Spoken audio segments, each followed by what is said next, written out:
Buenas noches.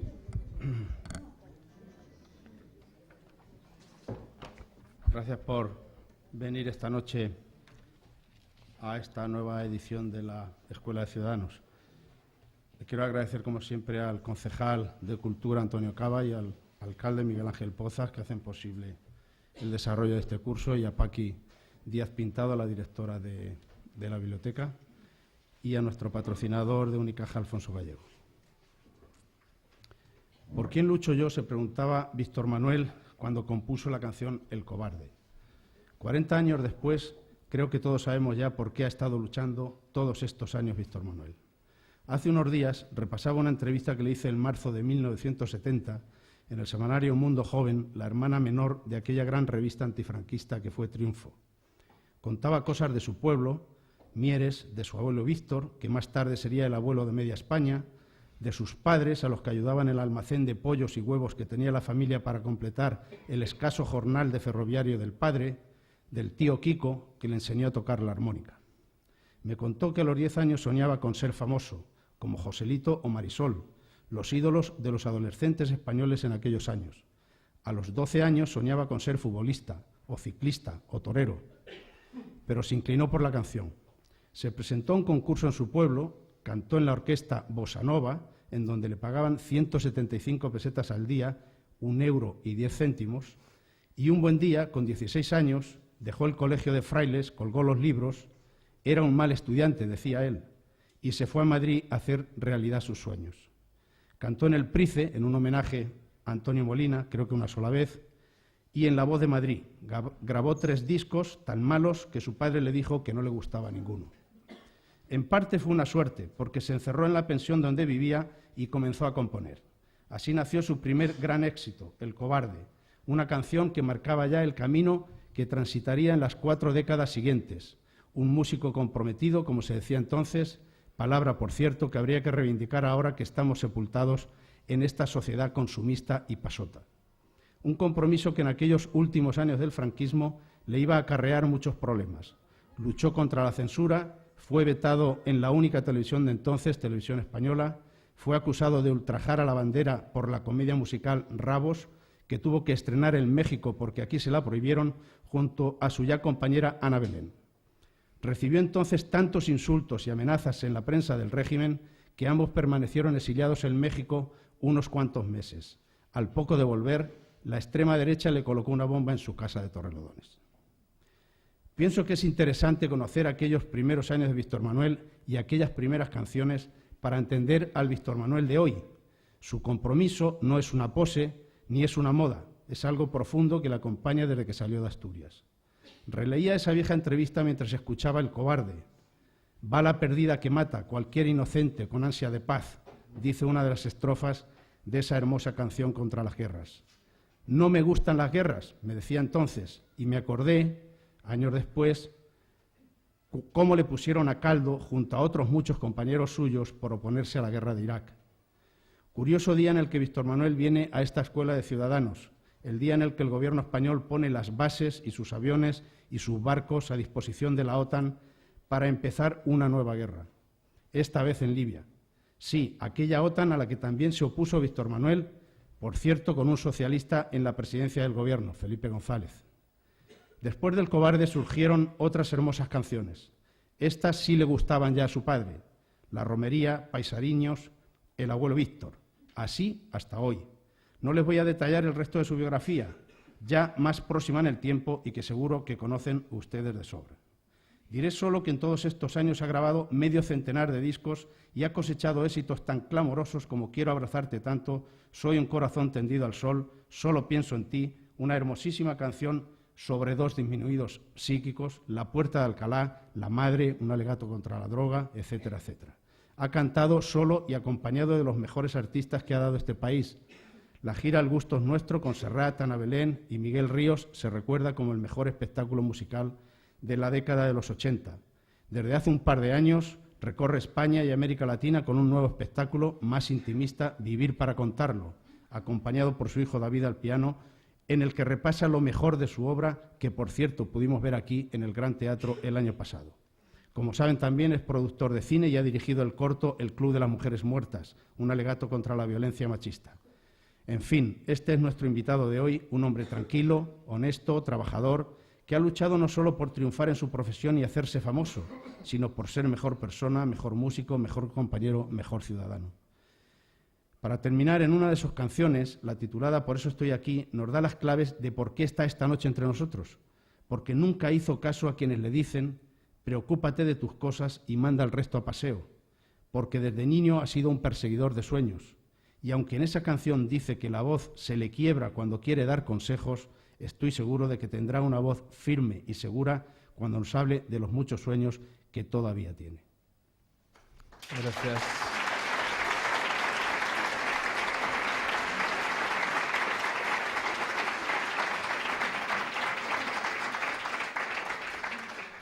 Gracias, Román. Es relativamente fácil ser un buen ciudadano. Por ejemplo, Román lo es. Siempre lo he conocido defendiendo al más débil, a veces entregado a causas que estoy seguro él imaginaba con poco futuro, pero también es de buen ciudadano defender causas perdidas. Al cabo de tantos años nos hemos encontrado a veces en revistas juveniles, como él recordaba, en adultos territorios comunes o en lugares remotos a los que nuestro trabajo nos ha llevado. Y le he conocido siempre igual, y creo compartir con él una reflexión común, ya que no podemos cambiar el mundo, al menos que el mundo no nos cambie a nosotros. Somos lo que somos porque nacimos donde nacimos. Creo en un cierto determinismo y en las maneras de vivir que te llevan por un camino desechando otros. En mi caso, flanqueado por algunas vidas ejemplares que me enseñaron que merece la pena vivir de esta manera y no de otra. Desperté a la vida en medio de un prado verde, al lado de un bosque y enfrente de un río negro. Me acunaron manos encallecidas por el trabajo rudo y las primeras palmadas que me llamaron al orden también fueron esas.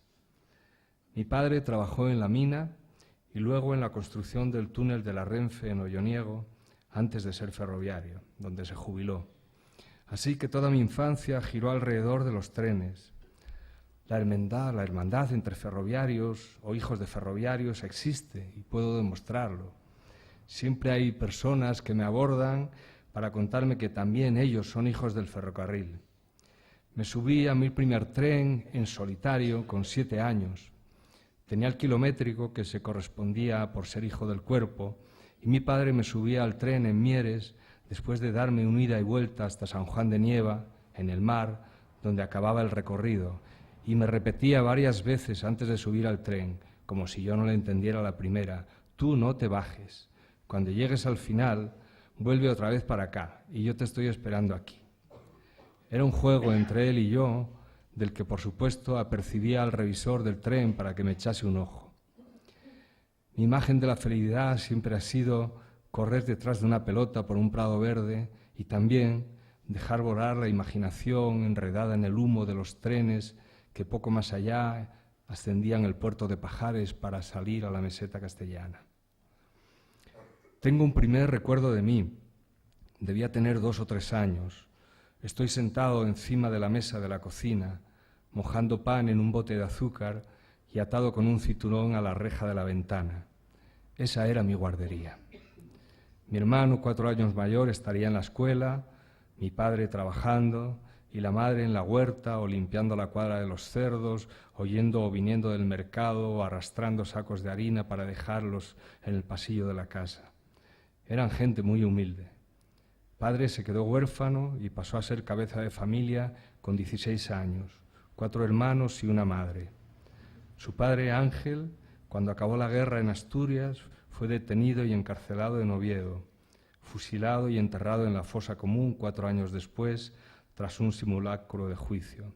Ahí está su nombre en el cementerio de Oviedo, junto a otros 1.300 asesinados sin posibilidad de defenderse. Pero en casa nunca nos contaron que había sido fusilado, ni por qué le habían matado. Por todos los santos, cuando íbamos a poner flores en la fosa común del cementerio, siempre en el mismo lugar, en un ritual decidido por mi padre, cuando emprendíamos el camino de vuelta para Mieres, Yo siempre le hacía la misma pregunta: ¿por qué mataron al abuelo? Y él siempre respondía lo mismo: por robar una cesta de huevos. Como tantas familias, intentaban alejar de nosotros el fantasma de la guerra civil, y en la casa nunca se hablaba de eso, aunque ese silencio era compatible con escuchar al mínimo volumen Radio Pirenaica. Yo escuchaba atentamente junto a mi padre, pero no era capaz de interpretar la realidad. Por un lado me contaban la muerte del abuelo como un hecho casi anecdótico, y por otro, cuando les pedía que me dejasen apuntarme a la OGE, la organización juvenil de la Falange, porque allí las excursiones eran gratis y tenían campeonatos de fútbol y los bocadillos de anchoas en el bar eran los mejores de Mieres. Pero ellos, mis padres, me negaban siempre esa posibilidad, con el argumento de que ellos eran los que habían matado al abuelo. Tuvieron que pasar largos años antes de conseguir armar el rompecabezas. La última pieza que me faltaba por encajar llegó 5 años atrás. Una asociación para la memoria histórica me hizo llegar toda la documentación acerca de la detención, juicio y fusilamiento del abuelo Ángel. Ahí comprendí en esos papeles, con los nombres de los protagonistas, todo el cainismo y la sordidez criminal de una época donde efectivamente parece que las salvajadas ocurrieron en ambos bandos, pero a día de hoy, 18 de marzo del 2011, se calcula que 120.000 personas, y todos del mismo bando, esperan en las cunetas o en fosas comunes que alguien les dé sepultura definitiva. Yo decidí muy joven y por mi cuenta que quería ser cantante. Bueno, lo que quería era irme por el mundo, en un circo de los que pasaban en fiestas, como recuerda Román, o de torero o de futbolista, de lo que fuese, o sencillamente comprobar con mis propios ojos que después de aquellas montañas existían otros horizontes. Era muy dado a soñar, a imaginarme subido en un escenario o aclamado por 100.000 espectadores después de marcar un gol de tacón en el Bernabéu, para el Real Madrid, por supuesto. También me gustaba el cine, primero las películas de niños prodigio como Marisol y sobre todo de Joselito. La primera vez que yo canté en público fue en la fiesta de cumpleaños de Doña Concha, la dueña de la Academia Lastra, donde yo estudiaba, y canté La Campanera, cómo no, de Joselito. Yo creía parecerme a Joselito y trataba de vestirme como él, igual que en el presente hacen los adolescentes con sus ídolos. Mi madre siempre cantaba por Concha Piquer, mientras trajinaba por la casa, y padre por Jorge Negrete o Miguel Aceves Mejía. Entonaban bien. Yo escuchaba mucho la radio, los 5 latinos, el dúo dinámico, y recuerdo como si fuera ayer el escaparate donde vi el primer disco del rey del twist, Miguel Ríos. Todo esto ocurría en Mieres del Camino, una villa minera en el corazón de Asturias, de gran actividad industrial, donde corría el dinero y el alcohol. Llegó a tener 4 cafés cantantes. En los 70 comenzó un declinar imparable con el cierre de pozos mineros y otras actividades industriales. Yo pasaba horas enganchado a la radio, escuchando, y había escuchado en Discomanía, un programa de Raúl Matas en la cadena SER, a nuevos cantantes que se escribían sus canciones. Y aquello me llamó mucho la atención. Y además ellos no necesitaban cantar de una manera ortodoxa. Tenían voces diferentes, rasposas, parecían haber inventado otra manera de cantar y eran poderosamente atractivos, aunque a muchos yo no les entendía nada de lo que decían. Con aquella primera guitarra que me regalaron me puse a escribir canciones, por supuesto muy malas, lo previsible en alguien que no sabe su oficio ni intuye por dónde empezar a saberlo. También me regalaron una armónica y como instrumentista y cantante me apunté al primer concurso artístico de otoño que se celebraba cada mañana de domingo en el Teatro Capitol de Mieres. Yo he sido siempre muy reservado y no conté nada en casa, así que mi padre descubrió mis intenciones paseando por la calle cuando alguien le entregó un volante donde estaba anunciado su hijo. Cuando volví del instituto me preguntó: ¿vas a cantar el domingo en el Teatro Capitol? Sí, respondí. Se compró una entrada y fue a verme. Poco después me convertí en el cantante de la orquesta Bossa Nova, con el Chato a la batería, Tasio con el acordeón y Kiko al saxo. Bailes, comuniones y bautizos. Seguía escribiendo canciones y aunque sentía que mejoraba, la mala calidad de la escritura seguía siendo norma. Escuchaba mucha música y empecé a elegir. Me gustaban los cantantes franceses, Aznavour, Gilbert Bécaud, también Adamo, algunos italianos, Mollino Paoli, Sergio Endrigo. Descubrí la nueva cançó catalana, primero a Raimon, luego Serrat, también a Paco Ibáñez, y de escucharles a ellos y a otros muchos, también por leer mucho y retener las lecturas, empecé a escribir canciones que hablaban de otras cosas, de un soldado forzado a matar que se convierte en cobarde, de un hombre bien situado que abandona todo para convertirse en mendigo, de un abuelo que abrasa su vida picando carbón, de un derrumbamiento en una mina.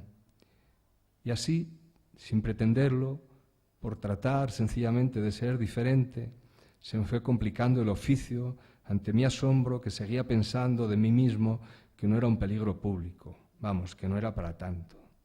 Porque cuando yo me presenté en el Festival del Atlántico, en Tenerife, en el Puerto de la Cruz, con El Cobarde, para concursar, estaba convencido de que concursaba con una canción pacifista, y quién puede no desear la paz. Pero cuando la escuchó el gobernador militar de Canarias, dijo que esa canción era antimilitar y quiso empapelarme, aunque luego se conformó finalmente con que no ganase el festival, haciendo que el jurado votase 2 veces después de haber ganado El Cobarde la primera votación. Yo no salía de mi asombro. ¿Cómo podían los demás opinar sobre cosas que yo ni siquiera había pensado? Estaba lleno de buena voluntad y confuso a la hora de interpretar la realidad, intoxicado como tantos, salvo excepciones, por la propaganda del régimen y el arma poderosa de la televisión única. Era capaz de escribir en esa época La Planta 14, abruptamente prohibida en mi primer disco, y resignadamente, como una fatalidad, guardarla en un cajón y estar años sin cantarla. O escribir Carta de un minero a Manuel Llaneza y dentro de ella escribir frases confusas referidas a intervenciones foráneas de gentes ignotas que malquerían a España, argumentos que usaba a diario aquella dictadura para defenderse de un supuesto complot judeo-masónico. Manuel Llaneza había sido el fundador del sindicato minero y alcalde de Mieres, mi pueblo, y según cuentan, modelo de buen ciudadano. Supe de él por un trabajo sobre el movimiento obrero en Asturias de David Ruiz, libro de historia que burló a la censura en aquellos tiempos, finales de los 60. Su lectura hacía que me hirviera la sangre, me sublevaba el desconocimiento de nuestra historia, pero no era capaz de traducir cabalmente al presente lo que leía. Seguramente me faltó pasar por la universidad para escuchar otras voces, aunque tampoco eso sea garantía de nada. En la medida que iba descifrando mejor la realidad, disponiendo de más conocimientos, más repertorio nuevo me iban prohibiendo. Los primeros viajes a Latinoamérica, el encuentro con el mundo del exilio me volvió del revés. Yo desconocía todo de esa gente, de sus luchas, de su peregrinar lejos de casa. En mis primeros viajes a México, Argentina, Chile, Venezuela, descubrí poetas de los que desconocía su existencia, poetas que marcaron mi vida posterior, como Asturias, de Pedro Garfias. Conocí a guerrilleros que habían estado emboscados en Asturias peleando contra Franco, como Aris Llaneza, hasta 1949, gentes que estaban deseando volver y otros tantos que no querían regresar hasta que Franco desapareciera. Y yo, ahí en medio, como una esponja empapándome de todo lo que hasta ese instante desconocía y regresando a casa con todo ese bagaje que ya me obligaba a mirar de forma diferente a mis compatriotas. Pero todos los problemas que yo había padecido hasta entonces no fueron nada comparado con lo que aún estaba por llegar. Muchas de las canciones que escribí los años 71 y 72 no pasaron censura, pero sobre todo una de ellas acabó cegándome todas las salidas.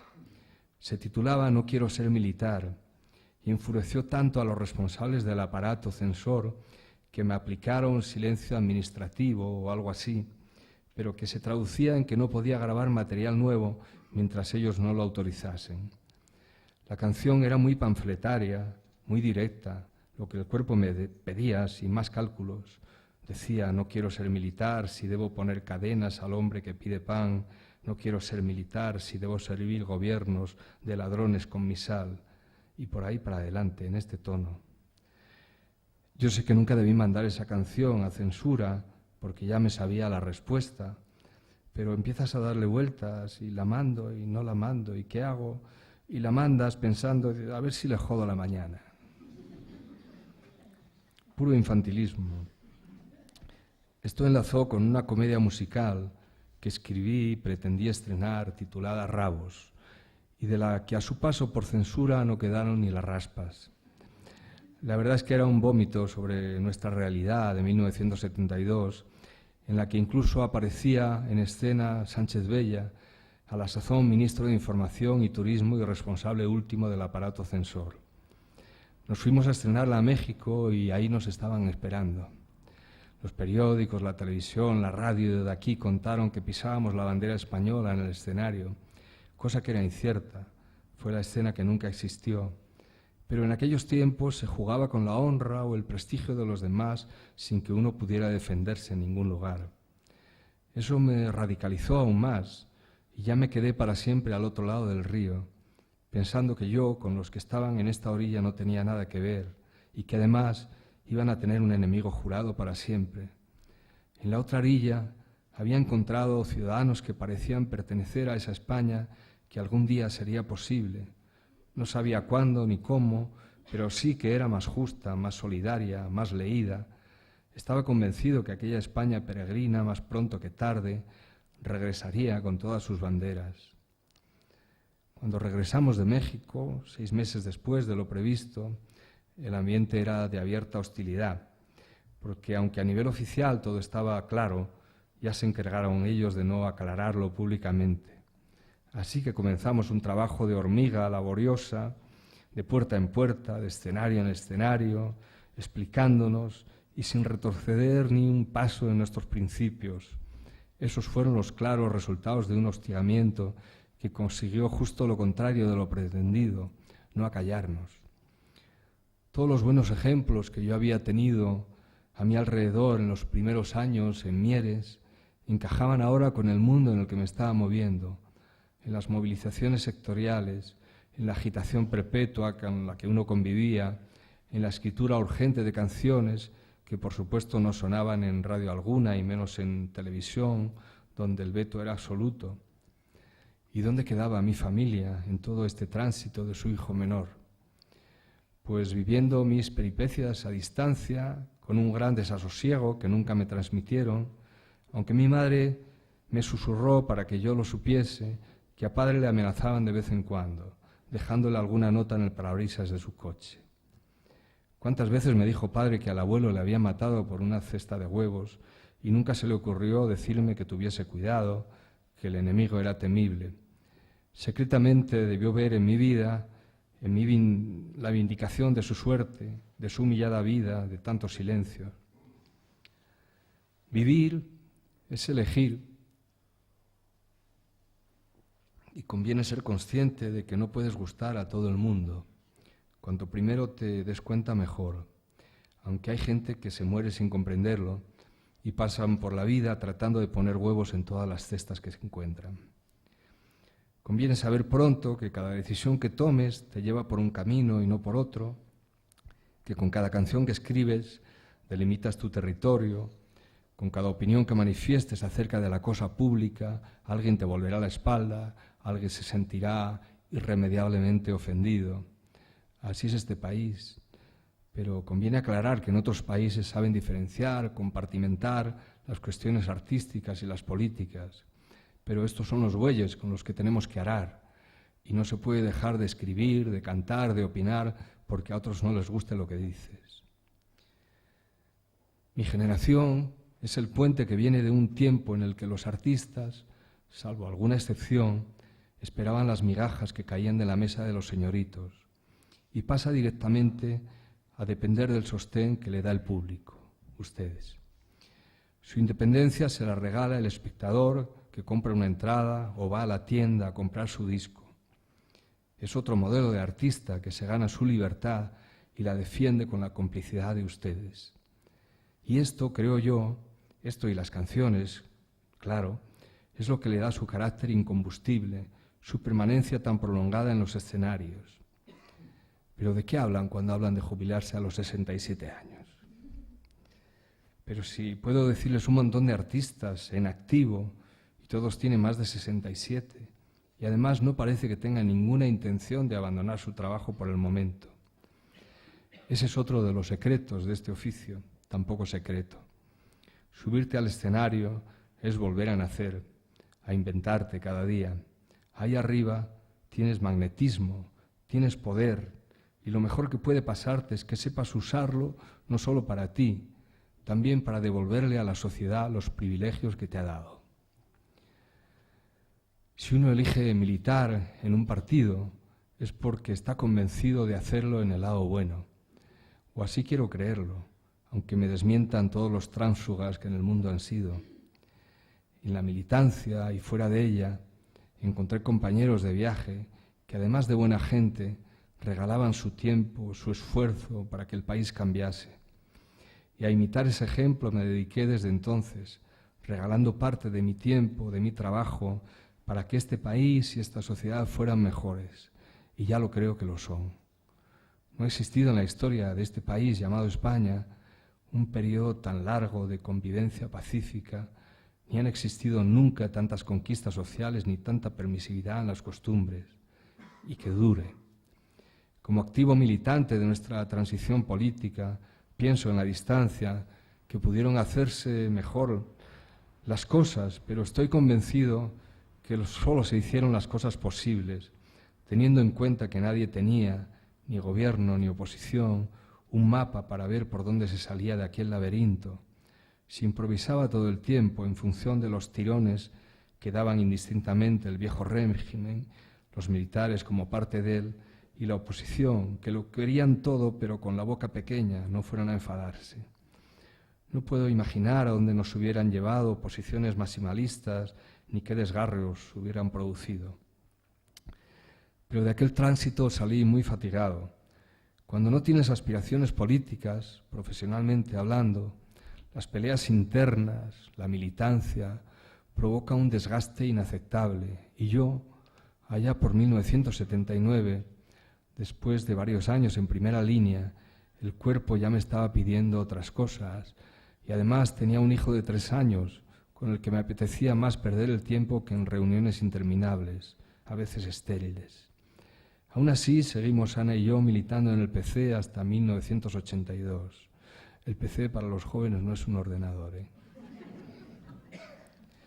Hasta 1982. Cuando nos fuimos dando un portazo con un artículo publicado en El País titulado «Nos vamos porque seguimos en el mismo sitio», ante la propuesta de Carrillo, tras el fracaso electoral, de nombrar como si fuese un monarca a un heredero, en vez de convocar, como muchos pedíamos, un congreso extraordinario para quitarnos las telarañas. Claro que fui en ese tiempo tentado para profesionalizarme políticamente, pero nunca se me pasó por la cabeza dar ese paso. La música es y ha sido siempre mi único objetivo, mi único medio de vida, y haciendo música he opinado, opino y opinaré políticamente mientras siga escribiendo. Hay quien piensa que las canciones deben ser solo eso, canciones, y no tratar de ser otra cosa. Pero a veces la música, además, puede ser altavoz de causa sin voz, o paño de lágrimas, o refugio de esperanzas. Hay voces, escritura y oído para todos, y una canción no es mejor ni peor por su temática. Yo he tratado de meter en algunas de mis canciones situaciones, personajes que nunca antes habían estado en las canciones. En mis comienzos, el abuelo Víctor o la planta 14 ofrecían 2 visiones diferentes del mundo de la mina. La primera, una mirada sentida, como no podía ser menos, no podía ser de otro modo, se trataba de mi abuelo, Y aquello que yo escribí pensando que no grabaría nunca, porque a quién podía interesarle algo tan personal, se convirtió de pronto en el abuelo que todos habíamos tenido, aunque nunca hubiera bajado a la mina y hubiera quemado su vida en otras labores igualmente esforzadas. La planta 14 habla de otro tiempo, de otra mina, de otras relaciones laborales, de otro mundo más brutal, de la tragedia que provoca un derrumbamiento allá dentro, de las historias que alrededor del fuego contaban las familias. ¿Que por qué canté tanto a la mina? Pues bueno, era lo que yo había tenido delante de mis ojos hasta los 16 años. Tíos, primos, padre, abuelos, todos habían bajado a la mina y sus experiencias abajo era el pan nuestro de cada día. Además tuve un plus adicional. Al lado de casa vivía Paulo, minero, picador, la persona peor hablada que he visto en mi vida. Él me enseñó a mí, desde bien pequeño, todos los juramentos que yo suelo decir cuando me siento muy contrariado. Tenía un corazón que no le cabía en el pecho y era hombre de principios, así que siempre que había huelga minera se lo llevaban a la cárcel de Oviedo. Un día volvió con la espalda desollada, en carne viva, y allí se aplicaron las mujeres a darle ungüentos para aliviar el dolor. Yo estaba espantado mirándole, pero aún así le pregunté: ¿qué te pasó, Paulo? Nada, Vitorín, que me pegaron. Muchas veces me han preguntado, a propósito de Solo pienso en ti, si tengo familiares discapacitados o he tenido alguna experiencia relacionada con ese mundo. Ni lo uno ni lo otro. Lo que me hace escribir esa canción es el conocimiento de esa realidad a través de un reportaje periodístico en el diario Córdoba. Discapacitados psíquicos no profundos en la residencia Promi, en Cabra, Córdoba, fabricaban muebles, forjas, financiaban su estancia en la residencia y algunos mandaban dinero a sus familias muy humildes. Existía un problema en una residencia mixta y algunas familias se negaban a que se les facilitasen anticonceptivos a sus hijas. A la tarde, cuando acababan el trabajo, Mariluz y Antonio, agarrados de la mano, paseaban por el jardín. Esa es la imagen que impregna y hace nacer Solo pienso en ti. Si hay una canción que siempre me traiga la alegría de la mano, es esta. Primero, porque muchos familiares de discapacitados me han agradecido haberla escrito y haber hecho visible algo que estaba ahí, que aunque hoy parece tener carta de normalidad, la integración del discapacitado, no siempre ha sido así, y solo el esfuerzo de tantas familias ha conseguido que la sociedad ya no mire para otro lado ante este problema. Revisando artículos que se escribieron a propósito de la canción cuando se editó en 1979, siempre se refieren a la temática como de pasada, sin hacer hincapié, describiendo la canción más como un tema amoroso y sin entrar en el fondo del asunto. Eran otros tiempos. Tampoco he necesitado tener experiencias homosexuales para escribir Quién puso más, en 1980. Simplemente tenía enfrente a dos amigos con una muy larga relación amorosa y como tantas veces, esta termina con los consiguientes desencuentros y devoluciones del rosario de su madre. O cuando me he acercado al mundo del heroinómano a través de la mirada, de la experiencia de una madre que, agobiada por largos años de dolor, decide dar muerte a su hijo con una dosis pura de heroína. O al secreto mundo que ha rodeado el Alzheimer en el hombre sin recuerdos.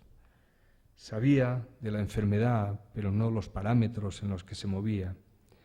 Solo tuve que esperar 5 años más, después de escribir la canción, para empezar a cuidar a mi madre y a esa enfermedad que acabó con ella hace poco más de 1 año. O a mirar el derrumbamiento de las Torres Gemelas en la doble muerte de Juan Diego, con los ojos de un mexicano que trabaja en las torres y que por no tener papeles, por no tener documentación, nunca estará contabilizado entre los muertos. Tampoco he necesitado ser mujer para escribir sobre la violencia de género en el Club de las Mujeres Muertas.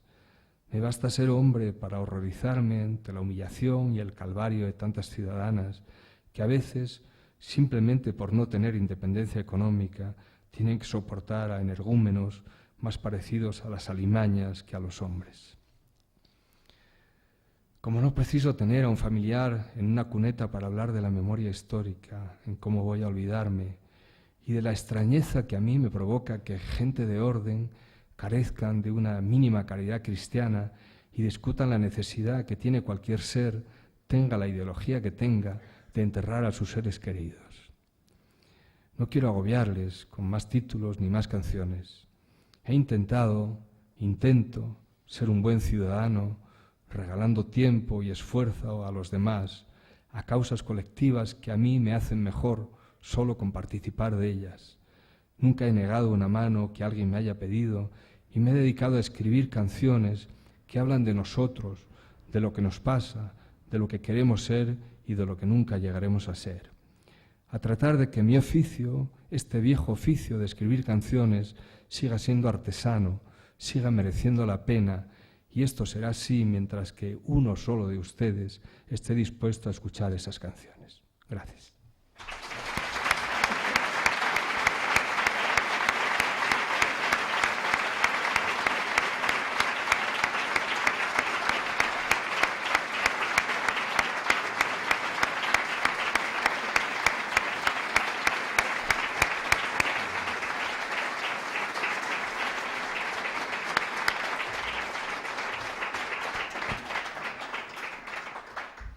Bueno, estoy seguro que están tan sobrecogidos como yo por este relato tan maravilloso que nos ha regalado Víctor. ¿Alguien quiere hacerle preguntas, por favor? Sobre lo que queráis. Sí. Nadie se atreve a ser el primero que... Venga, a ver quién arranca. Mira, ahí hay unos aquí que es increíble. Tengo que contarlo, ¿eh? Pero en los conciertos nunca lo cuento porque están ahí, en los conciertos no se trata de eso, ¿no? Pero ellos han visto de Birk para cantarlo. ¿Cuántos conciertos habéis visto? 60. ¿60? ¿Y no preguntáis nada? No, se lo saben todos, lo saben todos. Preguntar que dónde va a ser el siguiente. Sí, ya lo concierto. saben. Ya lo sabéis también. Joder. Navilés. No tiene la entrada porque es gratis, si no ya la tendría. Bueno, pues eso. 2 vienen de Bilbao, 2 de Salamanca y una de Madrid. Y pues eso. ¿Y cómo sabéis que se celebraba esto aquí? Por internet. Joder. ¿Nadie quiere preguntar nada? A ver. Buenas tardes. Hola. Muchas gracias por la historia que nos has contado. Gracias. Y enhorabuena por haberla vivido. Aparte de las Sí, más bonitas que duras. Sí. de las canciones que decías que te censuraron, ¿hubo alguna que luego se convirtió en canción y que llegó a grabarse? Sí, bueno, estuve años y años sin cantar La Planta 14, que fue la primera canción que a mí me prohibieron fue La Planta 14, ¿no? Muchísimas que después, bueno, cuando se normalizó, digamos, la situación, a partir del año 78 ya pude grabar todo, el año 77 ya pude grabar todo lo que tenía atrasado, ¿no? Y después ya no hubo prohibiciones nunca, ¿no? Hubo, sí, dique seco, no, ¿qué digo, no? Sí, a partir del 77 ya no hubo ninguna prohibición, ¿no? Los años peores fueron, para mí, personalmente, entre el año 73, final del 72 y el 78, ¿no? Que, bueno, ahí era dique seco total, ¿no? Me aplicaron papel secante y me borraron del mapa, ¿no? Pero vamos, yo no paré nunca de cantar, yo no he dejado nunca de cantar y buscaba siempre los resquicios por donde meterme y seguir cantando, a veces cantar canciones que no estaban autorizadas, te ponían una multa, pero yo nunca he pagado ninguna multa tampoco, ¿no? También porque de alguna manera cuando eres conocido, pues tampoco te meten mano, pero hasta cierto punto, ¿no? Que te mandan la multa, pero si no la pagan no van a que la pagues, ni te llevan a comisaría, ¿no? Solo me llevan una noche a comisaría, pero por cantar una canción que pidiendo amnistía y que no había pedido permiso, y nada, me tuvieron una noche y me trataron muy bien y... No, con eso... Me acuerdo cuando me llevaron a la comisaría de Pamplona, el comisario dice, hombre, aquí estuvo Serra hace 6 meses.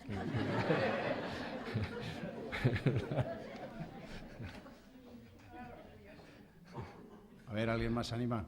Allí, venga. Es verdad que le cantaste cuando tenías 18 años, va a hacer 46, al gran dictador a ese hombre? Antes. ¿Te acuerdas de la letra? Con 17 años. No, porque es una letra lamentable. Era una canción... Es que eso es muy curioso, ¿no? Yo escribí esa canción... Es verdad, ¿no? Sí, claro, hombre, si está en internet ya se encargan los fachillas de alborotarse con eso. Sí, era una canción... Yo en esa época era un chaval absolutamente desinformado, ¿no? Y además leyendo la letra se ve el tipo de desinformación que tenía, ¿no? Hablaba de un enemigo exterior, de unas cosas rarísimas, ¿no? Y eso está en la canción, ¿no? Pero es una canción que nunca fue un éxito, ni se vendieron discos de ella, ni nada. Es una canción, fue la canción que nunca existió, ¿no? Pero alguien la tiene, entonces... Sí, yo no la tengo. No, porque no tenía ningún interés en ella. Pero sí la primera vez que salió esa historia en la prensa fue 14 años después de haberla grabado, en el año 78. Y coincidía con las primeras elecciones democráticas en este país y conmigo haciendo campaña por el PC, ¿no? Entonces, bueno, los motivos siempre son los mismos, ¿no? Y cuando vienen periodos de tiempo así convulsos, pues las vuelven a sacar, ¿no? Pero en fin, que no me afecta porque yo era políticamente inconsciente. ¿Hay por allí? Creí que había levantado la mano allí. Entre los cantautores de los años 70 y ahora, ¿qué diferencias o qué cambios? Hombre, nosotros venimos de otra época, ¿no? Donde estábamos acostumbrados a bregar, a pelearse a fajarse muy duramente contra un muro que tenías ahí delante, ¿no? Entonces, digamos que los objetivos eran muy claros, ¿no? Yo creo que los cantautores de ahora son infinitamente mejores que nosotros, musicalmente hablando, ¿no? Pero quizá con menos capacidad de hacer himnos, ¿no? Porque es que no es una época de himnos esta, ¿no? Todo es más lavado, todo es más light. Entonces, tú ya no reúnes a todo el mundo bajo una misma bandera, ¿no? Sino bajo 15 banderas diferentes que seguramente quieren todos lo mismo, ¿no? Pero son 15 banderas diferentes, ¿no? Y antes era una bandera solo, ¿no? Vamos contra eso, ¿no? Entonces, claro, las canciones de aquella época y los cantantes que hacíamos esas canciones, bueno, pues se convertían muchas de ellas en himnos generacionales, ¿no? Y eso, bueno, eso ahora es imposible que ocurra, ¿no? Y después los tiempos son mucho más, si quieres, duros ahora en cuanto a la difusión del repertorio, que hay gente valiosísima que si hubiese salido en los 70 serían mucho más importantes de lo que son, aunque son muy importantes. Hablo de Pedro Guerra, hablo de Jorge Drexler, hablo de gente extraordinaria, ¿no? Pero que como no tienen una televisión, un altavoz para aparecer, para contar sus cosas, para contar sus canciones, bueno, tú hace que se diluya un poquito más, ¿no? Ese es el hándicap que yo pienso que hay en estos momentos, ¿no? Y que tú no escuchas ya a un cantautor en la radio ni por casualidad, ¿no? En los 70 la difusión era... ocurría que en las radiofórmulas, que entonces no se llamaban así, o los 40 principales, por ejemplo, ¿no? Convivían o eran capaces de convivir Camilo VI, Serrat y Paco de Lucía, ¿no? El equivalente de Camilo ahora sería Bisbal, ¿no? Tú ahora en los 40 solo escuchas a Bisbal, nunca escucharás a Paco de Lucía o a Serrat, ¿no? Y forma parte del empobrecimiento que creo yo que ha tenido la música en estos años, ¿no? En cuanto a difusión masiva, ¿no? ¿A ver, alguien más? Yo quería preguntarte por qué nunca, o has cantado muy poco en asturiano, el bable. Sí, canté. Yo sé el bable que sé, ¿no? Y sé poco. Sé el bable familiar. Claro, se usa poco. Hay todavía mucha gente que echa de menos el asturianismo. Claro. Quizá hay un cantante como tú que ha sido a nivel nacional muy reconocido, ve que no le has dedicado al asturiano. No, yo quería llegar a todo el mundo. ¿Tú cuánto hace que vives en Asturias? 20 años. 20. Es que eso es muy nuevo. Lo del asturianismo es una cosa nueva. Toda la vida hemos sido muy asturianos, más que nadie, y más grandes que nadie, pero eso no se traducía nunca en una movilización. No, pero hablo a nivel de gente, ¿no? Yo recuerdo como si fuese ahora mismo cuando se creó una cosa que se llamaba Amigos del Bable. Ahora se llama Asturiano, pero antes se llamaba Bable, ¿no? Y se creó Amigos del Bable, fue en el año 74 exactamente. Yo recuerdo que fui a cantar a Gijón al Día de la Cultura y me visitó la dirección de los Amigos del Bable. Y me traían todas las canciones mías traducidas al bable, para que las empezase a cantar a partir de ese momento, ¿no?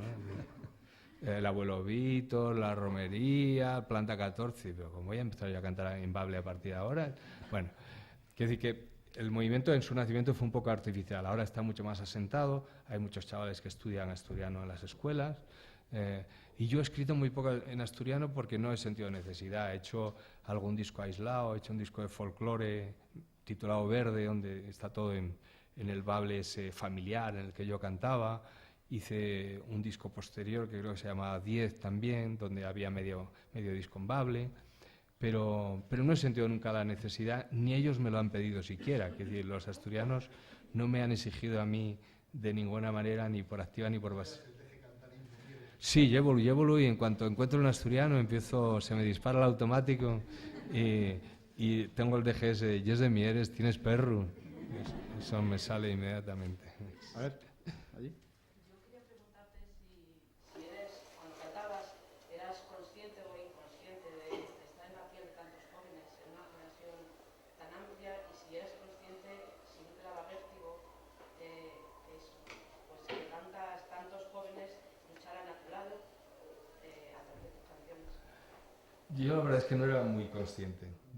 Estás en medio de eso y además no te paras a mirar a los lados, ni adelante ni atrás, ¿no? Tú vas y cantas en los sitios, ¿no? Yo creo que sobre todo el periodo más agitado mío, con situaciones límites, ¿no? Recuerdo cantando en una discoteca en Argamasilla de Alba, en una fiesta del PC, que un tío me sacó una pistola debajo del escenario, ¿no? Y nada, se la quitaron los compañeros. Pero incluso en ese momento pues tampoco ni siquiera tienes miedo, ¿no? Estás ahí con 500... Sí. No tengo yo sensación de haber sido importante, fíjate, no... Sí, no, sí, te entiendo.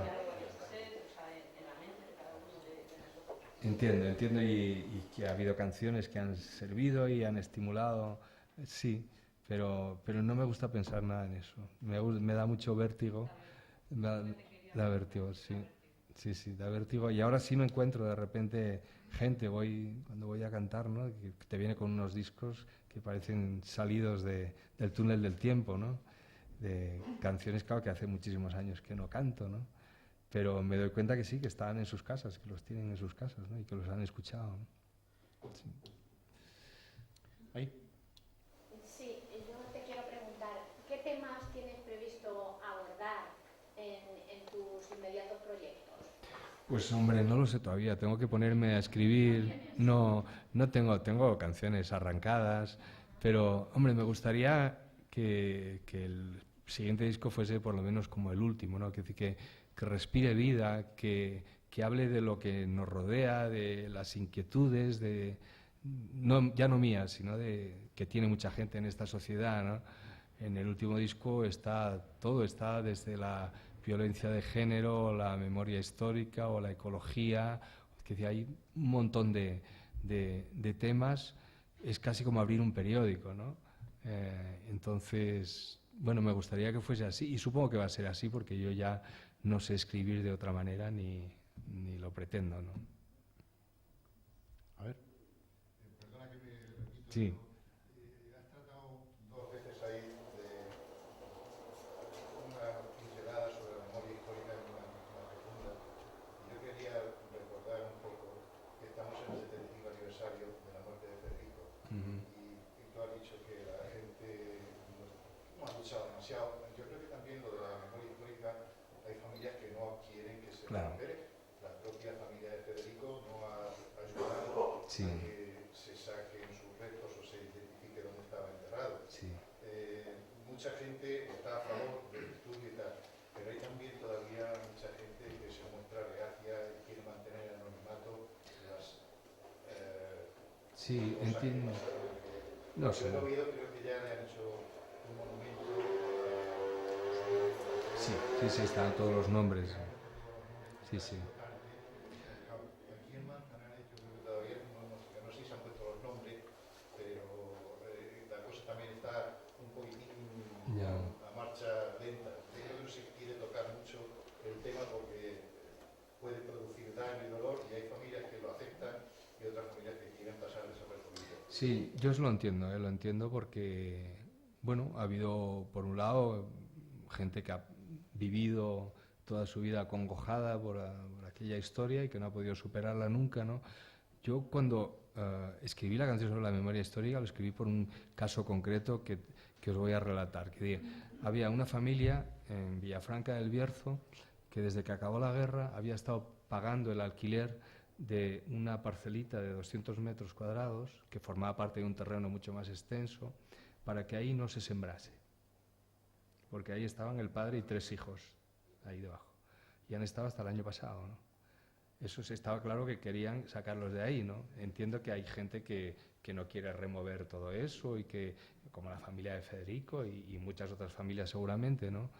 Pero yo creo que lo que pretende la gente no es enseñar el cadáver y agitarlo como forma de revanchismo, sino sencillamente darle sepultura, porque así se cierra el duelo y así se cierran todos los duelos, ¿no? Mientras eso no se produzca, los mal enterrados ni están muertos ni reposan, ¿no? O sea, no pueden reposar si alguien está tirado ahí en una cuneta, ¿no? Y bueno, lo que pasa es que eso se quedó a medias, ¿no? Lo arrancó con un cierto brío el gobierno de Zapatero, ¿no? Pero después se fue diluyendo y fue decayendo y hay mucha gente. Claro, pues hay mucha gente que sigue trabajando en eso y muchos forenses y fiscales y gente que está y muchísimos voluntarios, chavales jóvenes que están. ¿El qué? ¿Juez? Ah, sí, bueno, claro, sí, el caso de Garzón es el caso más claro, ¿no? Bueno, es estas cosas incomprensibles. Eso yo creo que tuvo que pasar muchas veces, incluso nada más acaba la guerra, Manolete fue a torear a México y no sé si es que era pro Franco y tal, y exigía que para salir a torear a Monumental México tenía que ondear la bandera española. Sí. Yo no sé si es que en ese momento ondearía la bandera republicana, porque en México estaba el gobierno republicano. Española, sí. Yo no sé si ya en ese momento era Maldonado, que era también asturiano, don José Maldonado, y ondearía la bandera republicana y exigió que se cambiara la bandera republicana por la bandera española actual. Sí. Si no, no toreaba. Yo no sé si eso tendría alguna trascendencia política por la situación en México y a ti te pudiera pasar en el sentido contrario, que si no hablar de bandera te consideraban que la pisabas o que no renegabas de ella. No, que va, lo mío fue más sencillo, fue sencillamente una denuncia anónima que se publicó aquí en una revista que se llama Sábado Gráfico. Recuerdo la dirección del señor que mandó la carta, en la calle Rosales 21, y de ahí empezó el diario Pueblo y la televisión a bombardear. El primer reportaje brutal que salió contra nosotros lo filmó un señor que se dedica a los toros, se llama Manuel F. Moles, y de ahí arrancó todo, ¿no?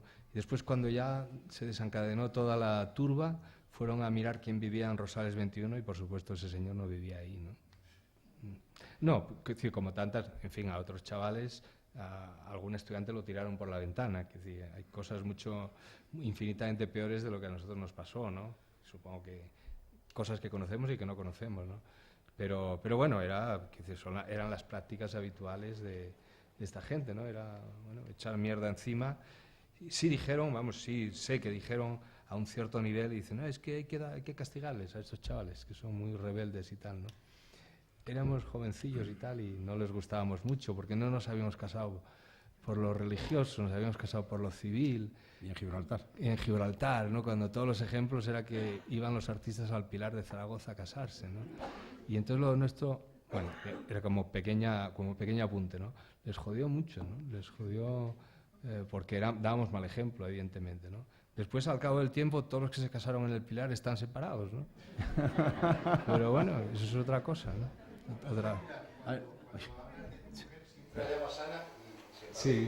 Sí, porque no, en casa solo la llaman Pilar o Maripili, su madre y sus hermanos. O cuando va por la calle y alguien dice Maripili, una compañera del colegio, ¿no? Siempre es o de la calle, ¿no? Pero en casa la hemos conocido como Ana y todos la llamamos. ¿Alguien quiere preguntar, por favor? Allí. No. Hoy.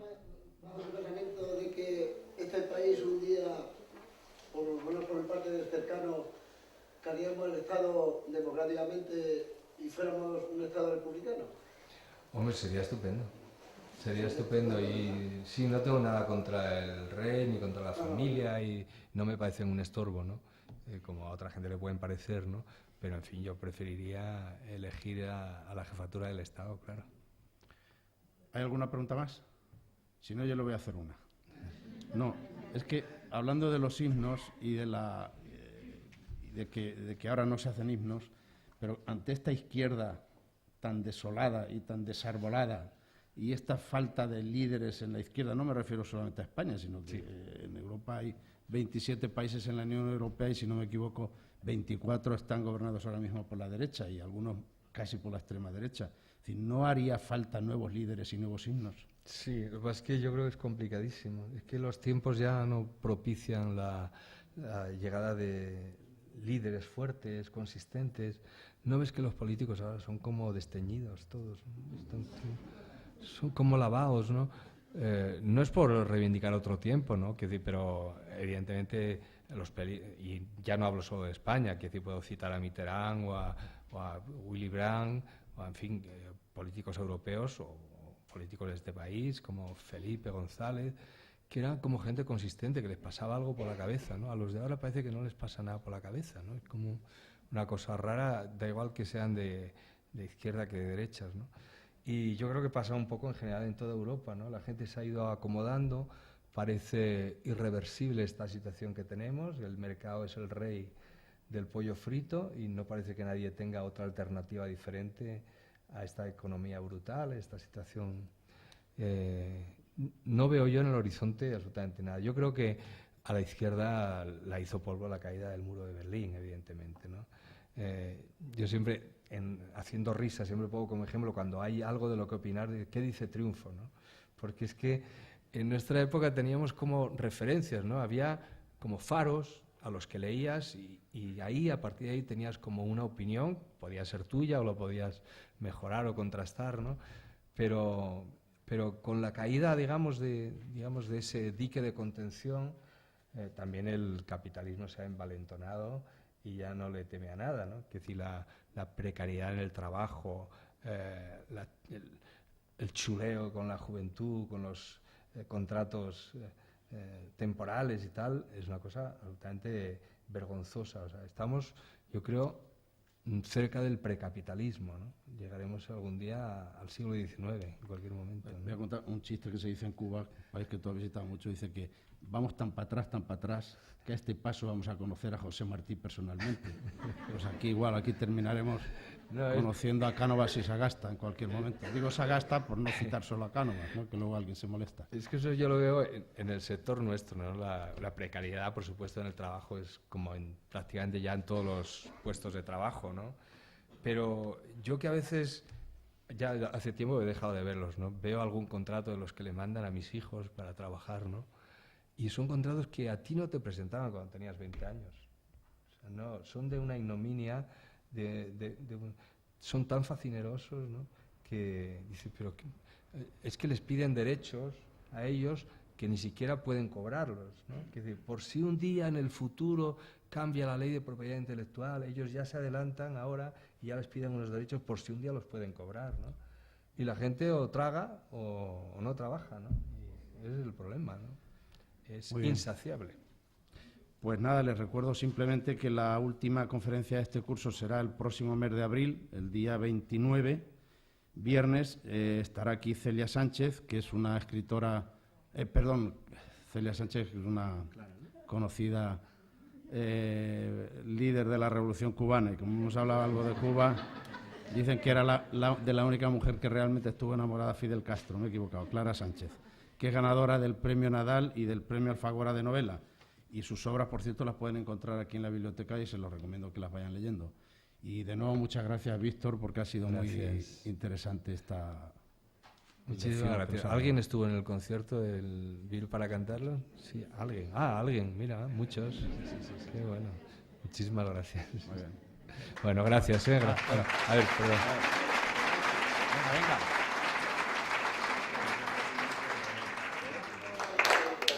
Sí. Aprovechando y no quiero interrumpir porque ya estaban los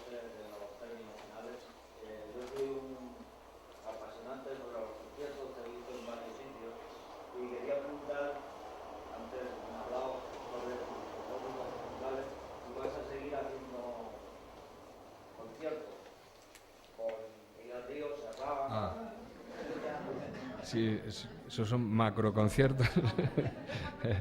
No lo sé. La verdad es que cuando hicimos el concierto este de los 4, lo pasamos tan bien que juramos no hacerlo nunca más, ¿no? Porque no vaya a ser que se joda la cosa, ¿no? Bueno. Lloramos tanto el último día que cantamos, que fue en el Luna Park en Buenos Aires. Lloramos como magdalenas abrazados y yo creo que en ese momento decidimos que nunca más, que mejor que se quedase así. Bueno, pues muchas gracias, ¿eh?